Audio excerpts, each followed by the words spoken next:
a massive biracial community that took over tribal leadership and sought to assimilate with Euro-American culture by enslaving black Indians from both inside and outside the tribe, which led Black Cherokee to isolate and remain in tribal wilderness after the Trail of Tears and forcibly reclassified as American citizens whom the Census Bureau simply listed as colored. Let's review the evidence.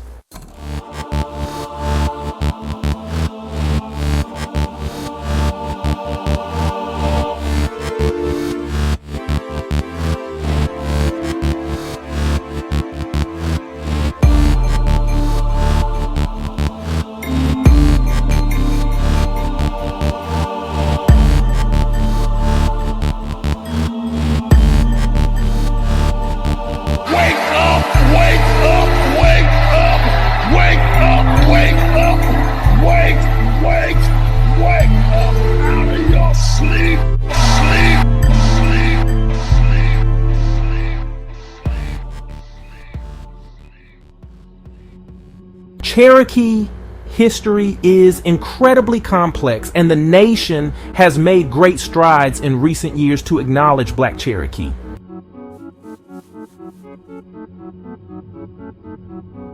Nevertheless, we're talking about how the antebellum Cherokee Nation erased Black Cherokee from history in the first place.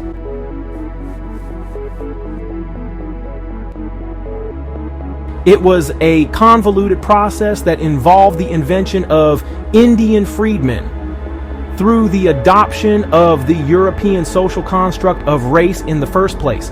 Here's what happened.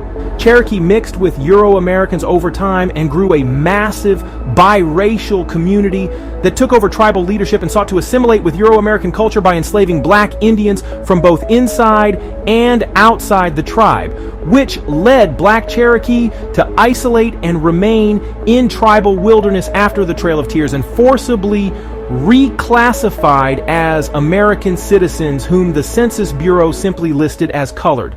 Let's review the evidence.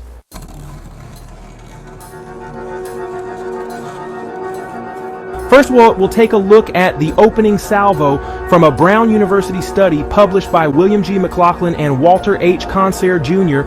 in 1977. Quote, Jackson habitually spoke of the Cherokee Nation and other Southern Indian nations as though they consisted of only two classes of people, those he called the real Indians and those he called the half-breeds.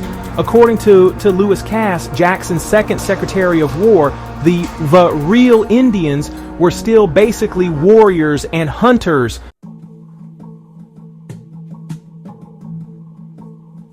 Notice that the Jacksonian Democrats bifurcated Cherokee Indian identity into two sides, half-breeds and purebloods. They viewed mixed Cherokee or half-breeds as not being real Indians because they were culturally assimilating, whereas they viewed pureblood Cherokee as real Indians because they were still warriors and hunters. What's most significant about this is that even if we take Euro-American ignorance and bias into consideration, what colonizers observed in the early 19th century was that Cherokee were mixing not just genetically with Europeans, but also culturally, while those who didn't mix theoretically upheld their traditional lifestyle.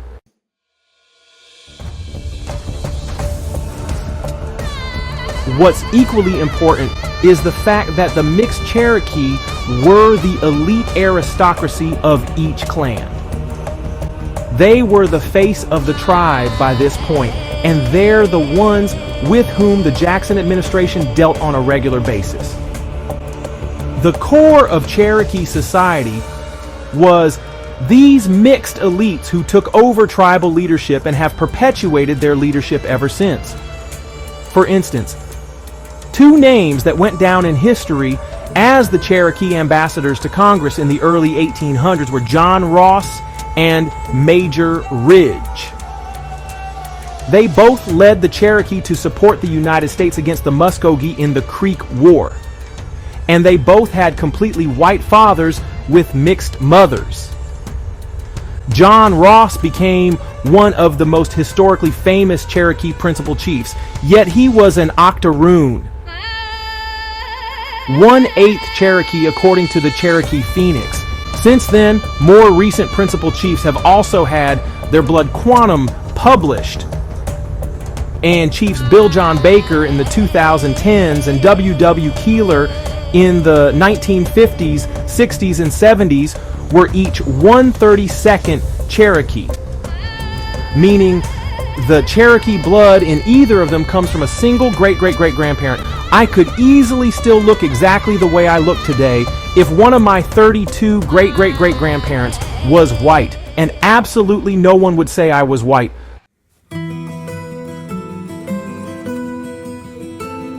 My point is, there's actually a long history of Euro-American leadership going all the way back to the pre-removal era of Cherokee history. Chief John Ross was more Scottish than anything. His father was fully Scottish. His maternal grandfather, John MacDonald, was also fully Scottish. And even his maternal great-grandfather was also fully Scottish. He was a Scot, leading the Cherokee Nation to ally with the colonizer in war against Creek society because Creek tribes refused to assimilate with the growing cotton sharecropper economy of the South. Cherokee leadership going all the way back to the early 19th century has actually been European, including others I've not mentioned, like former Principal Chief Ross Swimmer, for example.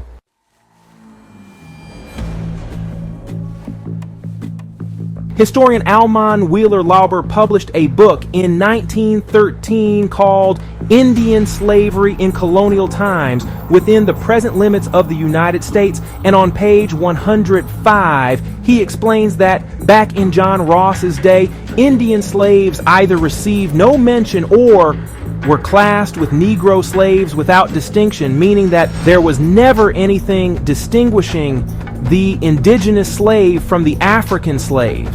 Now, Lauber means African when he says Negro, but another even more famous historian, perhaps more expert on the subject than he is, of course, Jack D. Forbes, who himself was a Lenape Indian. Forbes provided a long list of primary sources in which Europeans were referring to Indians as Negroes on page 71 of his book, Africans and Native Americans, The Language of Race and the Evolution of Red-Black Peoples. After listing all those examples, Forbes summed up his own point by saying, thus, Negro is used for Indian, not for someone from Africa. So what Lauber notes as this interesting lack of distinction between Indians and Negroes is later explained by Forbes as a result of Indians actually being Negroes themselves. Hiloha AniYunwiYAH covered this with me on a previous video called The Negro Race, Africa and America, and I've addressed the presence of slaves from Africa repeatedly in other videos.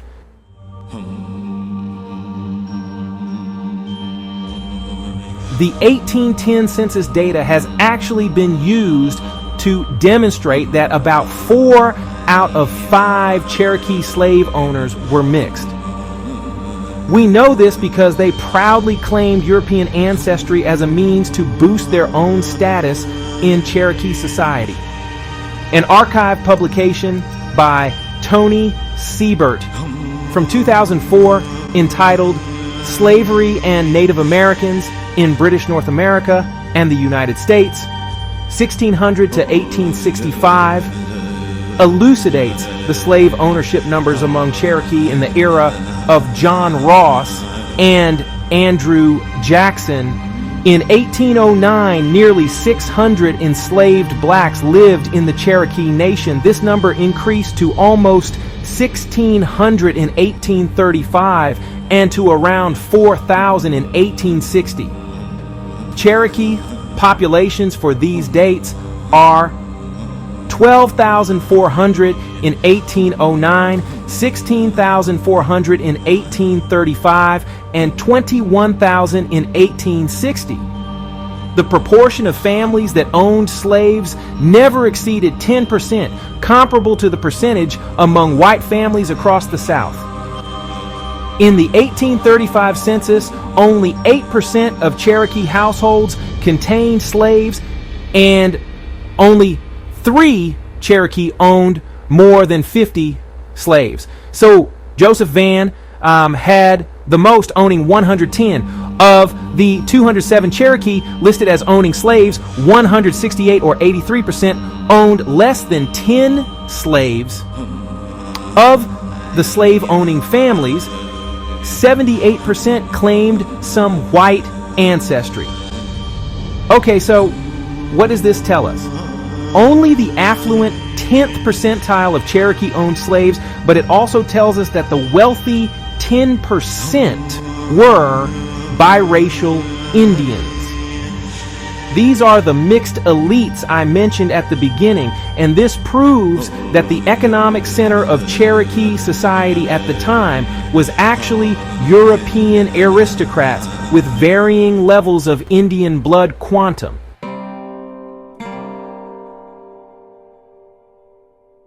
So that's how the mixed elites were living. But what about the Cherokee who weren't mixed? The ones Andrew Jackson and his cabinet viewed as real Indians, hunters and warriors. To answer that question, we go to another publication from William G. McLaughlin. Remember him? He's one of the 2 authors of that Brown University study we started with. He also wrote this book entitled After the Trail of Tears, The Cherokees' Struggle for Sovereignty, 1839 to 1880. If you don't want to buy the book, the Google Books preview gives you very little, so you'll have to type in each incremental phrase of the following excerpt to pull out this whole quote a little bit at a time. Hey y'all! First of all, like and subscribe to the channel, but also, AniYunwiYAH is recruiting, and if you don't know what AniYunwiYAH is, we're a grassroots activist group lobbying Congress to amend a bill to require education and research to acknowledge the Negro origins of Aboriginal groups of North America. If any of you have it to give, please support the campaign using the QR code on your screen, join the campaign with a donation, and if you have the time, you can even join our staff to help guide the organization, not just for this campaign, but also future endeavors. Don't speak about it, be about it. Let's go. Quote, there was a certain pride in being able to write one's own language in Sequoia that many full-bloods felt very strongly. Because the National Cherokee newspaper, the Cherokee Advocate, and the tribal laws were printed in both languages, and because the missionaries translated the Bible and many other materials into Sequoia, a Cherokee-speaking full-blood could participate in the life of the nation without knowing English. All speeches at the tribal council were translated from one language to the other. The virtue of learning English was only that it helped in coping with whites, as did arithmetic. Many preferred to avoid contact with whites and kept to themselves. Traditionalism in religious, medical, and social values like speaking only Cherokee was both a source of pride or strength and a sign of insecurity. It provided full-bloods with a sense of unity and a desire for isolation. This same ambivalence was evident in the leisure activities and social life of the full-bloods.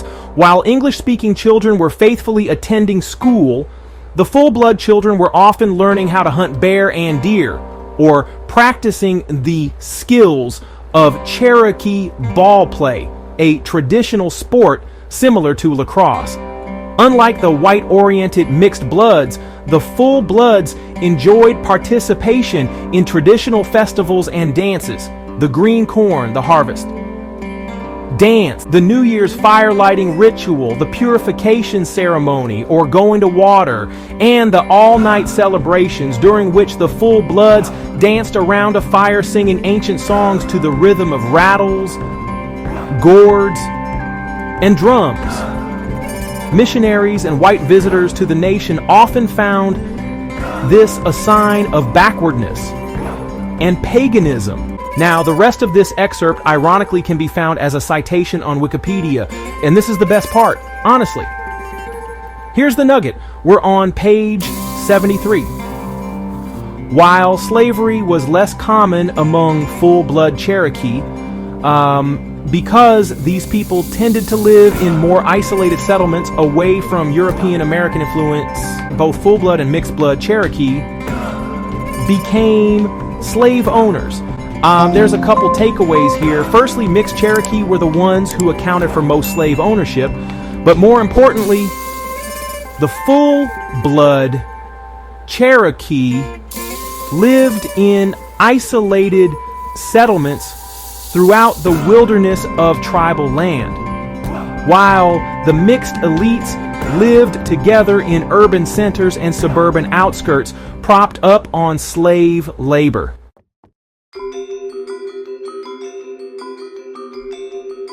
The reason this is so key is because the period we're talking about is the removal era. When the United States herded Indians off tribal land like cattle, they deployed soldiers to forts and went to each of the urban centers to push the ones they knew how to find right out of the territory.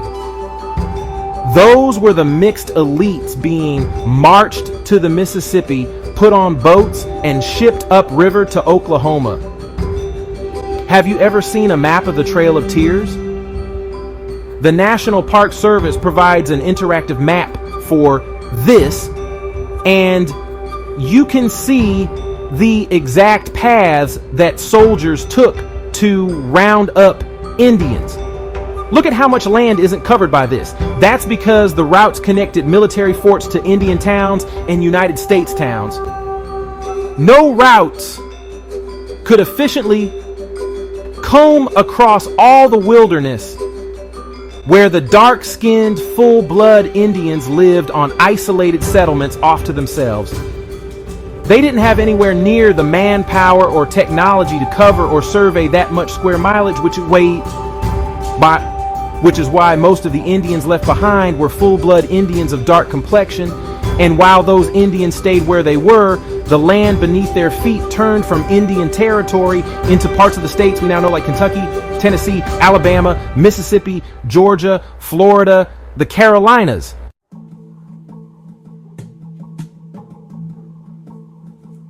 A lot of black people today who have no tribal membership as Cherokee are actually the descendants of full-blood Cherokee who were either never enslaved or had been free a long time already. They often kept their land after removal, but when that land became United States land, the state they were in started demanding property taxes in United States currency, which those black Cherokee might not have been able to get in time to keep the property. They would either sell it or lose it. They also popped up on the census as part of the colored population after removal, but before removal, they were tribal citizens. This is why there was such massive population growth among coloreds throughout the 18th and 19th centuries. These were non-mixed Indians suddenly becoming United States citizens as their territories were annexed. I did a whole video on how demographic historians unanimously agree that the growth of the colored population in those centuries can't be explained biologically based on solely the slaves brought from Africa. I'm putting that video on screen at the end so you can see that data if you haven't yet.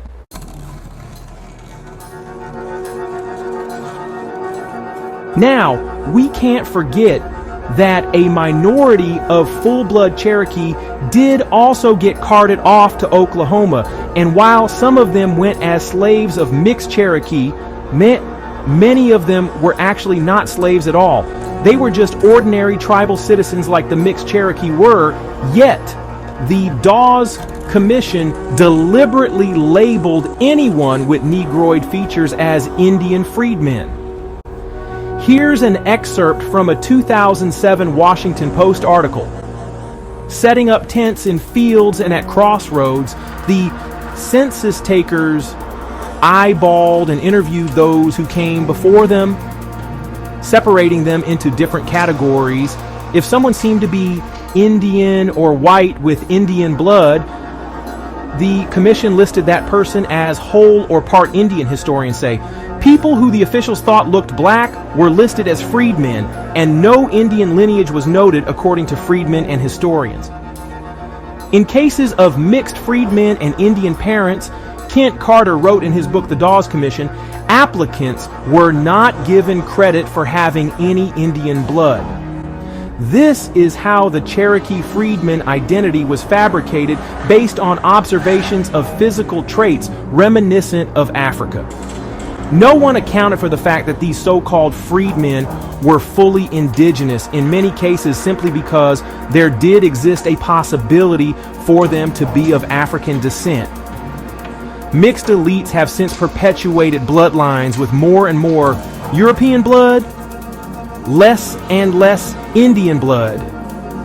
They become white while full-bloods become African, even if only on paper.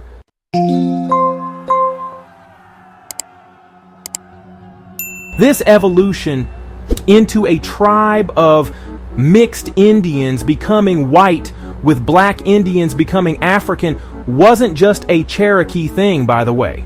It's what happened to varying degrees with all the Native Americans, and the 5 civilized tribes are called civilized specifically because of how well they assimilated, which included mixing with Euro-Americans. At the time of the Creek War, one of the most well-known Red Stick chiefs in history was William Weatherford. Also called Red Eagle, he was the son of a Scottish trader, Charles Weatherford, and his mother, Sehoy III, was half Scottish, a quarter French, and a quarter Creek, which makes Red Eagle 3/4 Scottish and only 1/8 Creek. All these Indians who had once been called Negroes transformed into Euro-American Indians over time.